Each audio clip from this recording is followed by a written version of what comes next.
बिस्मिल्लाहिर्रहमानिर्रहीम अस्सलाम वालेकुम वीवर। हाज़िर हूँ एक न्यू वीडियो में एक न्यू रेमेडी के साथ। आज की रेमेडी में चूँकि ऊँट खुटारा बुनियादी जुज़ है, इसलिए मैं पहले ऊँट खुटारा का मुख्तसरन तारफ़ पेश करूँगा। इसमें कुदरत ने क्या क्या करिश्मात छोड़े हैं, इसका तज़किरा आपके सामने पेश करूँगा।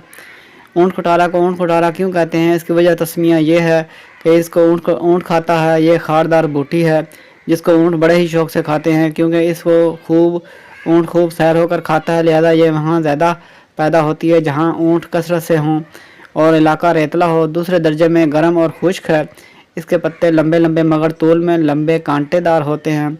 इसके फूल सफ़ेद, नीले और बाज़ जगह पर जर्दी माइल होते हैं, मगर बाखिलाफ दूसरी बूटियों के फल फूल के गर्दा गर्द होता है। यानी पहले फल पैदा होकर इसके इर्द गिर्द फूल पैदा होते हैं। इसका फल अखरोट के बराबर हर एक शाख के सिरे पर लगता है, जिस पर कांटे लंबे लंबे चारों तरफ बेशुमार नज़र आते हैं।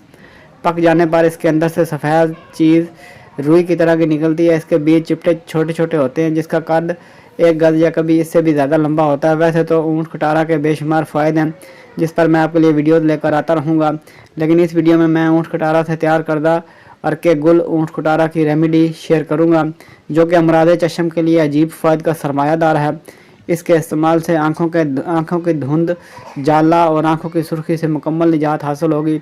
ऊँट खुटारा के फूल जिस कदर मुहैया हो सकें लेकर साया में खुश्क होने के लिए रख दें और बावक्त ज़रूरत हस्बे हाजत फूल लेकर 8 गुना अरके गुलाब में भिगो रखें और 24 घंटा गुजर जाने के बाद बारीक और साफ़ कपड़े से छानकर नहायत साफ़ और मुस्फा शीशी में डाल रखें। आँखों की धुंध, जाला और सुर्खी के मरीज़ों की आँखों में एक एक कतरा डाला करें।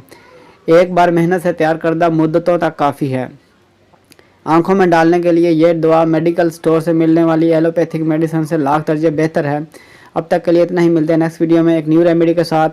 वीडियो अच्छी लगे तो लाइक कीजिए, शेयर कीजिए और हमारे चैनल को सब्सक्राइब कर दीजिए और साथ लगे बेल आइकन को प्रेस कर दीजिए, ताकि हर आने वाली वीडियो आप तक बर वक्त पहुँचती रहे। आपका बहुत बहुत शुक्रिया।